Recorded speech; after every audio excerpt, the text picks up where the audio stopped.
Look, if you're watching this, I already know what your last week looked like. He pulled back. Maybe he went quiet on text. Maybe he started needing space. Maybe you had one good, connected night together, and the very next day, he acted like a stranger. And your brain did the thing it always does in that moment. It told you a story. And the story was probably some version of, he's losing interest. He doesn't feel what I feel. If he really wanted this, distance wouldn't be his first move. I want to challenge that story today. Not because I want to give you false hope. I'm not going to do that to you. But because after coaching thousands of women through exactly this pattern, I can tell you the story you're telling yourself is very often not what's actually happening inside him. Today, I'm going to walk you through what's genuinely going on in the mind and the nervous system of an avoidant person the moment they create distance. Not the version you're afraid of, the version backed by attachment psychology and what I've actually watched play out over and over in real relationships. Stay with me, because by the end of this, you're going to see pulling away completely differently. Before we go further, let me be clear about something, because I take this seriously. This video is not a guarantee that your specific avoidant partner is secretly obsessed with you and will come crawling back the second you read this. I don't do that.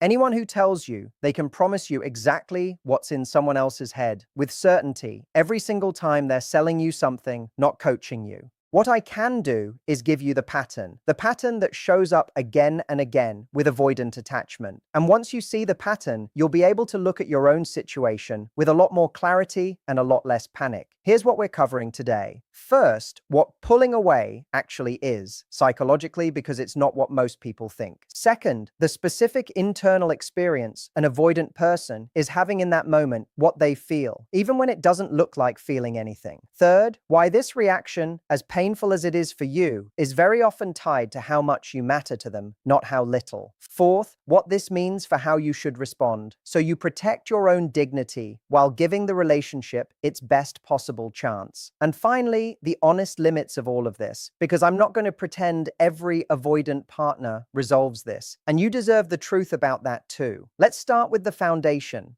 Here's the first thing I need you to understand. Pulling away is not primarily a decision, it's a reflex. I want you to picture the nervous system like a smoke detector. A good smoke detector doesn't wait to confirm there's an actual fire before it goes off. It goes off at the first hint of smoke, because from an evolutionary standpoint, it's better to have 100 false alarms than to miss one real fire. An avoidant attachment style works the same way. Somewhere early in that person's life, through their family environment, their earliest relationships, sometimes just their temperament, their nervous system learned a lesson. Closeness is where I get hurt. Closeness is where I lose myself. Closeness is where I become vulnerable to disappointment I can't control. So their internal smoke detector gets tuned to go off at the first hint of real intimacy. Not real danger, real intimacy. Someone getting close enough to matter. And here's the part that changes everything about how you interpret pulling away. The alarm doesn't go off when someone doesn't care about them. It goes off when someone starts to matter. The trigger for the retreat is almost always proximity to real connection, not distance from it. This is why you'll notice a pattern if you look back honestly at your own relationship.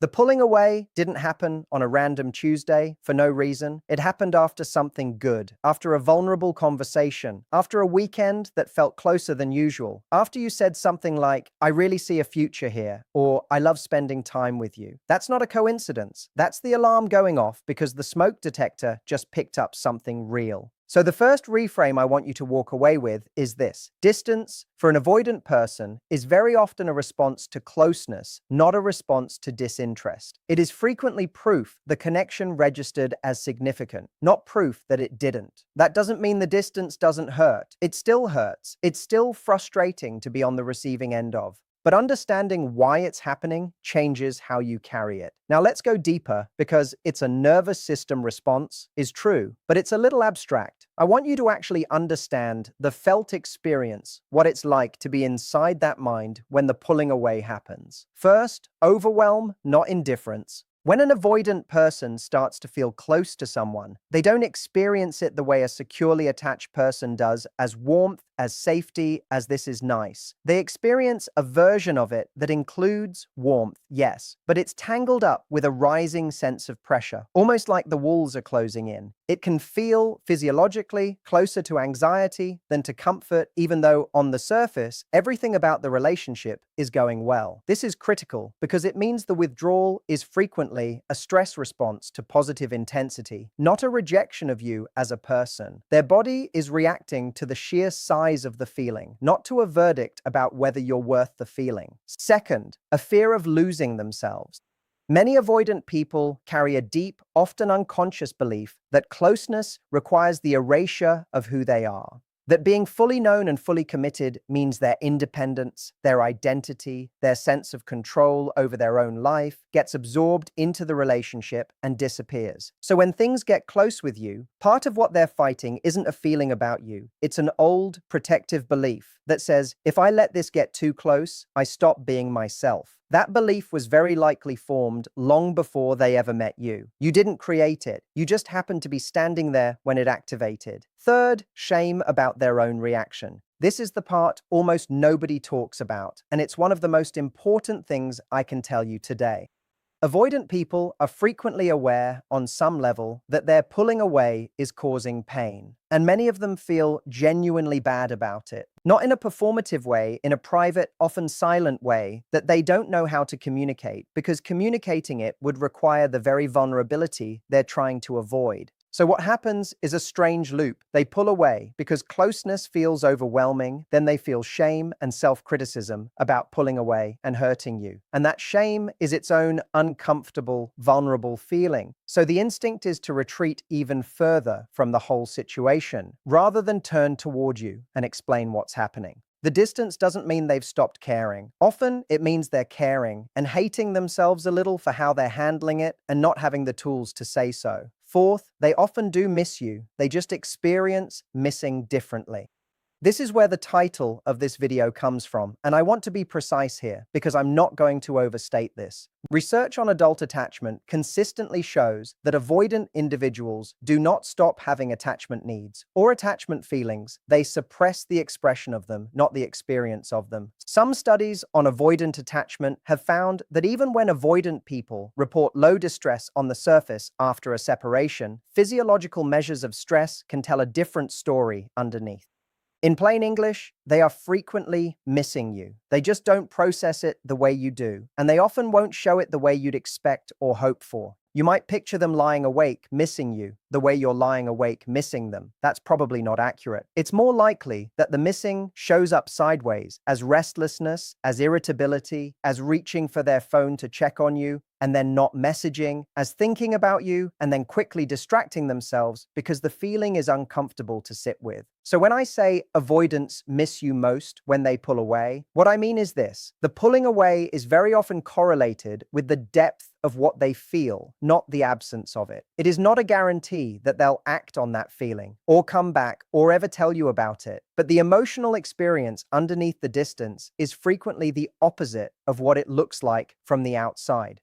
Let me walk you through a composite example, a pattern I've seen enough times across different clients that I want to describe it to you as a single story, so you can see how this actually plays out. A woman comes to me. Let's call the situation Claire and Daniel, though this represents a pattern, not one specific person. Claire and Daniel had been dating for about 4 months. Things were going beautifully until one weekend away together, where for the first time, Daniel said something like, "I could really see myself building a life with someone like you." 2 days later, he went quiet. Not dramatically, he still responded to texts, but slower, shorter, with less warmth. Claire spiraled. She assumed the trip had shown him something was wrong with her, or that he'd realized he didn't actually want this. Here's what Claire didn't know at the time, because Daniel wasn't able to articulate it yet. That sentence he said on the trip had scared him. Not because he didn't mean it, because he did mean it, and meaning it made the relationship suddenly feel real and permanent in a way that triggered his old fear of being trapped, of losing his independence, of being responsible for someone else's happiness in a way he'd never successfully done before. His withdrawal wasn't a response to something Claire did wrong. It was a response to his own words landing with more weight than he expected. He spent that week not thinking, "I don't want this." He spent that week thinking about Claire constantly, replaying the trip, and simultaneously feeling panicked about how much he'd opened up. Now, I want to be honest about how this story could go because there are two realistic outcomes, and I'm not going to pretend only one of them exists.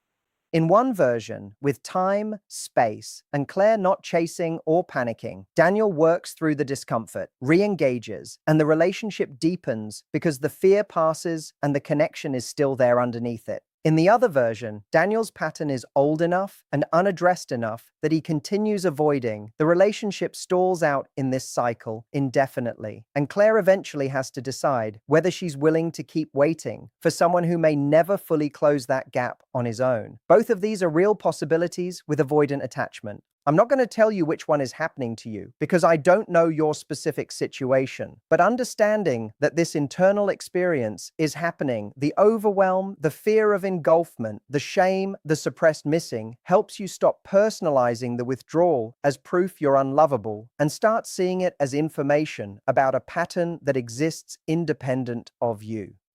So here's the question I know you're actually asking. Okay, if this is what's happening inside them, what do I do with that? I want to give you a few honest principles here. Principle 1, don't let this become an excuse to accept mistreatment. Understanding the psychology behind avoidant withdrawal is not the same as excusing a partner who is inconsistent, disrespectful, or unwilling to grow. I never want you walking away from a video like this thinking, well, now I understand him, so I'll just wait forever, no matter what he does. That's not the lesson. The lesson is understanding, not permission for poor treatment. There's a real difference between a partner who pulls away, is aware it's happening, communicates about it honestly, even if imperfectly, and works on it over time, and a partner who pulls away and uses the distance as a permanent exit ramp from ever being accountable. You need to be honest with yourself about which one you're actually dealing with. Principle 2, your job is not to chase the alarm. Remember the smoke detector analogy? If someone's smoke detector is going off, the worst thing you can do is run toward it, waving your arms, trying to convince it there's no fire. That just confirms to their nervous system that something big and overwhelming is happening. Chasing, over-explaining, sending multiple messages, asking what's wrong, trying to force a conversation before they're regulated, this frequently makes the alarm louder, not quieter. What actually helps a dysregulated nervous system is the absence of additional pressure, which means your best move, uncomfortable as it is very often to give the space without disappearing your own boundaries or self-respect in the process. You're not chasing and you're not punishing. You're simply not adding fuel to a fire that isn't really about danger. It's about their own internal alarm system. Principle 3, hold on to your own worth while this plays out. This is the part that matters most, and it's the part I want you to actually remember after you close this video. You cannot control whether your particular avoidant partner works through their pattern. You cannot control the timeline, and you cannot control whether they ever fully arrive at the kind of secure, consistent love you deserve. What you can control is whether you spend that uncertain period abandoning your own standards, shrinking your needs, and treating their capacity to love you as more important than your own right to be treated well. The healthiest version of this, the version that actually gives a relationship with an avoidant partner, its best chance is a woman who understands the psychology, gives appropriate space, but never stops requiring basic respect, communication, and forward movement. Because paradoxically, that's also the version of you that an avoidant partner is most likely to move toward, if they're capable of it at all, because you're not embodying the enmeshment they fear. You're embodying exactly the kind of secure, self-respecting presence that eventually makes closeness feel safe instead of threatening. Let me give you something practical you can actually use. Step 1, pause before you respond. The moment you notice the pulling away, your instinct will be to do something: text more, ask what's wrong, analyze every word choice in his last message. Resist that instinct for at least a day. Not out of manipulation, but because your nervous system needs regulating just as much as his does, and you cannot think clearly or communicate well from a panicked state. Step 2. Get curious instead of catastrophic. Instead of asking yourself, what's wrong with me? Ask yourself, what happened right before this started? 9 times out of 10, you'll find the withdrawal followed a moment of real closeness, a vulnerable conversation, an I love you, meeting someone important, a milestone. That's information, not proof of rejection. Step 3, continue living your full life. This isn't a strategy to make him miss you. through manipulation. I don't teach games. It's simply true, and it matters for your own well-being regardless of what he does. A life that isn't paused, waiting for his next message, is a healthier life for you. And it also happens to be the version of you that isn't feeding the anxiety avoidance cycle. Step 4, when the moment is right, communicate directly once, not 5 follow-up texts. One honest, calm conversation when you're both regulated. Something like, I noticed some distance after our trip. I'm not trying to pressure you. I just want to understand where you're at. Then let his answer, and more importantly, his consistency over time, tell you what you need to know. Step 5, watch the pattern, not the promise. Words are cheap during an avoidant activation cycle. What matters is whether, over weeks and months, the space gets smaller instead of bigger, whether he re-engages after the pullback instead of disappearing entirely, and whether he's doing any work on his own or with support to actually change the pattern rather than just repeating it indefinitely. I promised you honesty at the start of this video, so let me close with it. Not every avoidant story resolves into closeness. Some avoidant partners do the work over time in real relationships and become genuinely secure, present partners. I've seen that happen, and it's one of the most rewarding things to witness in this work. But some avoidant partners never do that work. Some use the pattern as a permanent shield against ever being fully known by anyone in any relationship for the rest of their lives. And no amount of your patience, understanding, or self-work can do that internal work for them. That part has to come from them. So if you take one thing from today, let it be this. Understanding what's happening inside an avoidant partner when they pull away can help you stop taking it as a personal verdict on your worth. It can help you respond with more wisdom and less panic. But it is not a promise about the future, and it is not a reason to lower what you require from a relationship. You're allowed to extend understanding and still have standards. Those two things are not in conflict. They're actually what makes real, lasting closeness possible in the first place. If this helped you see your situation a little more clearly, let me know in the comments. I read every single one. And honestly, hearing your stories is what shapes a lot of what I cover here. And if you want to understand more about how to actually communicate with an avoidant partner without losing yourself in the process, I've got a video right here that goes into exactly that. I'll see you in the next one.